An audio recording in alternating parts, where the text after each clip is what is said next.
It's time for today's travel and cruise industry news. With the latest from travel and cruises around the world, here's your host, Chillie Falls. Hey, good morning and welcome to Travel and Cruise Industry News on this, the 4th day of April, 2020. I am trying this again in case you were joined the live broadcast at its regular scheduled time at 11 o'clock. I know that the signal was awful and it broke up so bad on both Facebook and YouTube that and I couldn't get it. I couldn't fix it. So I deleted the broadcast. So I am trying this again, folks. This is not live as my normal procedure. However, I am recording it.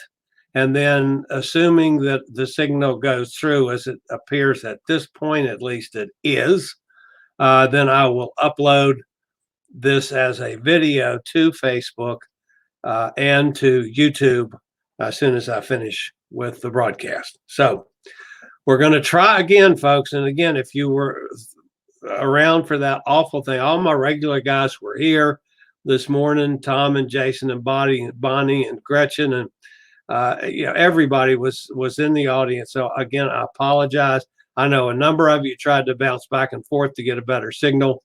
And again, my apologies for that. I think the issue is on my end with my signal here with Shintel. We're trying to get a hold of them and they're not being cooperative with the whole, working with short staff and people working from home and all that business. So anyway, let's try it again and see. I've made sure that there's nothing else going on in my house with any of our other lines, and we'll see if we can't get through this and get it posted today, because there are some fairly important stories this morning. All right, my lead story today, folks, Port Canaveral, which is the world's second busiest cruise port, and that's what it looks like, has announced it will temporarily furlough workers on cruise operations. It was announced yesterday that they're temporarily laying off workers who are involved in cruise operations due to the current health crisis around the world. The situation has had significant impact on Port Canaveral and its businesses. Employees impacted will be those who are not essential workers and not needed for current port cruise operations. So they have a certain amount of the employees there that have to be there for essential stuff, but those involved directly with the cruise stuff are not considered essential. Therefore, they are being furloughed. There is some, we had quite a bit of discussion this morning in the chat when I was doing this live as to if there's an underlying reason of furloughing as opposed to laying off. And apparently it doesn't matter. The guys will be able to get their benefits if they're furloughed or laid off, we think. So, and of course, this is all subject to change with what happens with the cruise lines worldwide. Currently, they are scheduled to be on voluntary suspension until roughly the middle of May, some of them to the end of May, but most of them around the second week in May. I don't see that's going to be it. I think it's going to be continued further, but at least for now, that's the way it is. So that was my lead story this morning. The secondary story this morning, and this was actually an oversight on my part on Thursday, has to deal with vacations to go. Most of you know that most of the time, if I'm booking a cruise for me or for somebody that follows me and contacts me and says, we want to go on a cruise, can you help us out? I'm not an agent. I'm not a travel agent. I don't work for a travel agency. Most of the time I would contact my guy at Vacations to Go because he's been fabulous for me over the years and book it through them. I do have a local travel agency that I use on occasions, and whichever way I can get the best deal for my customers is who I go with. So, but most of the time it's with Vacations to Go. Vacations to Go this week has laid off 375 more of their travel agency or travel counselors or whatever they call those guys, the phone folks, which brings the total now to over 500. My original guy, the guy that I've dealt with for the last 20 years with them, is gone now. That was appointed to take his place is now not there. So I've been left literally being spun over to the emergency number, which what I need to deal with them is not an emergency yet. It has to do with, of course, my cruise coming up with Norwegian. I spoke with Norwegian. I got right through to them this week. And because my cruise was supposed to sail on May the 11th, they are on temporary shutdown status until May the 10th. So Norwegian's line is, oh, well, your cruise hasn't been canceled yet. Well, we all know that Alaska is done until July the 1st this year. There's nobody's going to sail to Alaska until July the 1st, period. Norwegian is saying, oh, no. It's, we're not looking at it that way. Carnival, when they came out with their thing earlier this week, when it said that, Alaska is canceled till July the 1st. It has to be because of Canada shutting down. No cruise ships will be allowed in any Canadian port until July the 1st. And because of the Jones Act, if a cruise ship sails from any of the U.S. ports, it must go to a foreign country for at least a stop. And the only foreign country to go through, to Alaska from any of the United States ports is Canada. And you can't go to Canada until July the 1st. So you can't go to Alaska until July the 1st. So Norwegian, I think, is just trying to put off cancellation and paying fees and so forth. I'm planning on taking the cruise credit because what they are offering, and I'm assuming that's what I'll be offered when they get around to officially canceling my cruise, is 150%. And if I rebook a cruise, I get an extra 20% discount. So if I take all of that and put it together, I could end up with 2 cruises instead of 1, and that's what I'm going to do. So that's my plans, at least. So, but anyway, I haven't been able to get a hold of. And by the way, Norwegian also said you got to go back to Vacations to Go. We can't even cancel that should you want to cancel it. So it's not going to happen. I got to go get the Vacations to Go folks to do something anyway, since they were the booking agent originally. So update on Zaandam and Rotterdam. We've talked about this one ad nauseum for weeks and weeks and weeks and weeks and weeks. They, as you know, both ships were finally allowed to dock in Fort Lauderdale. Without getting into all the details, the sickest of the folks, I think it was like maybe 19 people, were taken from the ships and sent directly to the hospital. The healthy folks, which basically got transferred out at sea from the Zaandam over to the Rotterdam, they were disembarked and started on their journeys home to, there was a plane to Canada and a plane to the British Isles that took care of most of the passengers. And the Florida folks were able to disembark. If they were sick, but not gravely sick, if showing symptoms, the flu-like symptoms, or even if they had tested positive, but were not sick, like the ones that they sent to the hospital, those guys have to go back on the ship, go back out to sea until they are healthy enough to travel. So this issue is not over, but about 80% of the folks are now off the ship and on their way heading home. So that's at least something heading in the right direction. The next story that I wanted to talk about today has to do with Gulfport, Mississippi. Now, 4 ships were docked in Gulfport, and they were ordered to leave their berths by close of business on Friday.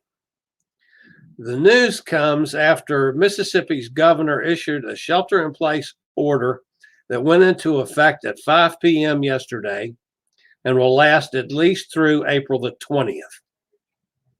On the 13th of March, the Port of Gulfport accepted 4 ships to wait out the voluntary suspension. Carnival Glory, Carnival Valor, Carnival Freedom, and Royal Caribbean's Majesty of the Sea had been docked in Gulfport, just minding their own business until Friday, and they were told they had to leave. So Majesty is heading to Galveston, and the 3 Carnival ships are just sitting outside of Gulfport, sitting in the middle of the ocean, or middle of the Gulf, just floating around for now. So I'm not sure I understand why, what this sheltering in place business had to do. These guys aren't getting off and on the ships. They were staying on the ships. It's just sitting there at a place for them to be. At least I don't think they were getting off and on the ships. I don't know. Maybe they were. I don't know. But anyway, that's been a bit of a mess. Okay, a couple more things, and before I do that, let's come on, tongue. We will pause for a word from Scootaround.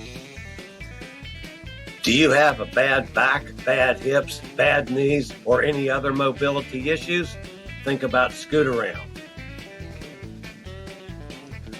For scooters, walkers, wheelchairs, even oxygen needs, delivered right to your cabin. Scootaround for all your mobility needs on your upcoming cruise.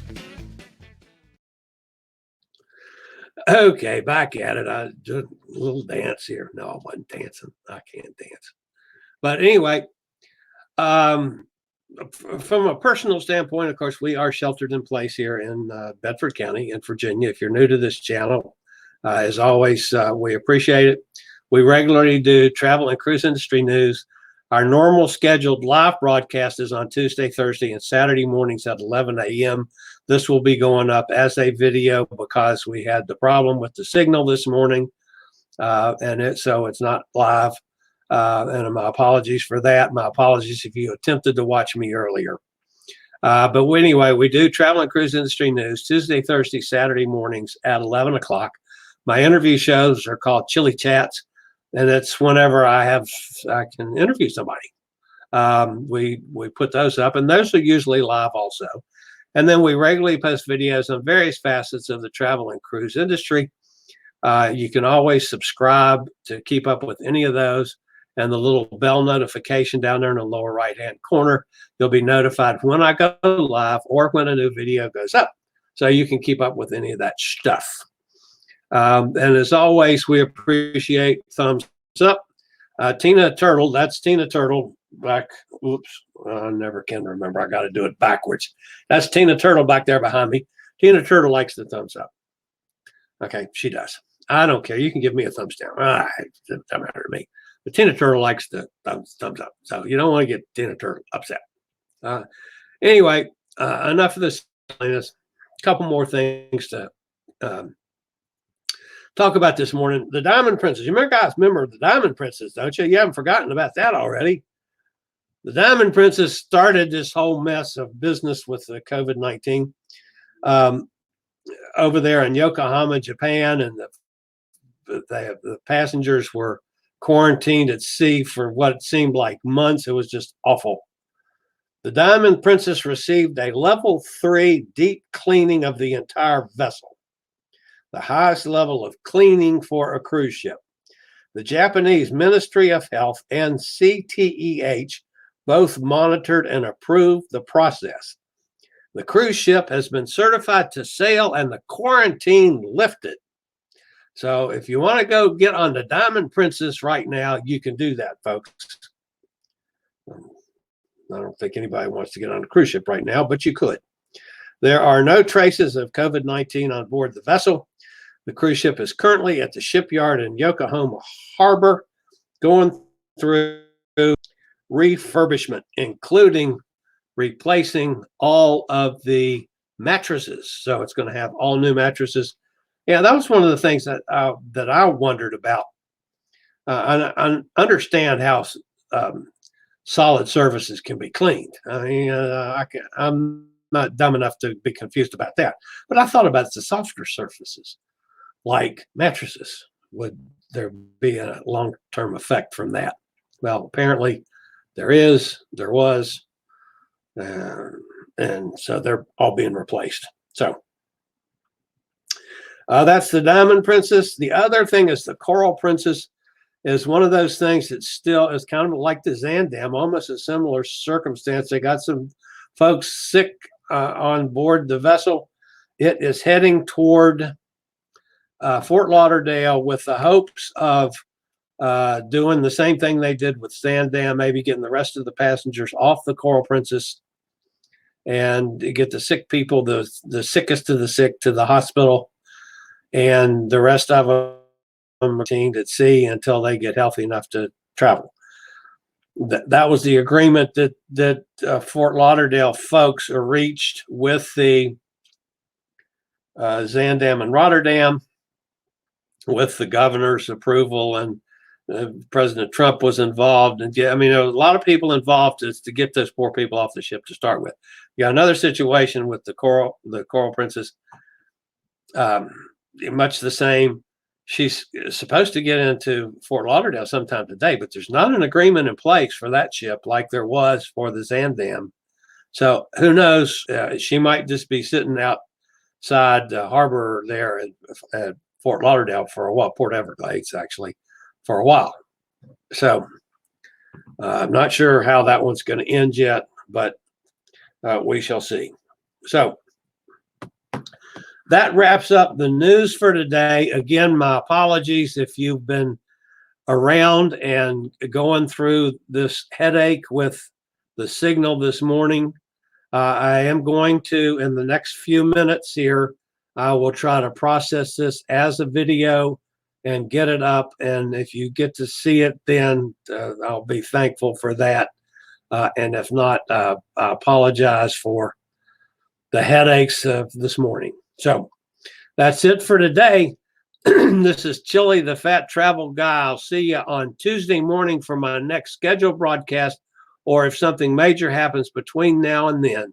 So you guys be good to each other, stay healthy, stay in place, stay at home, wash your hands, use your gloves, use your face mask, cough in your elbow, all those things, so we can get through and get over this thing, because I want to go on another cruise real soon. So later, y'all.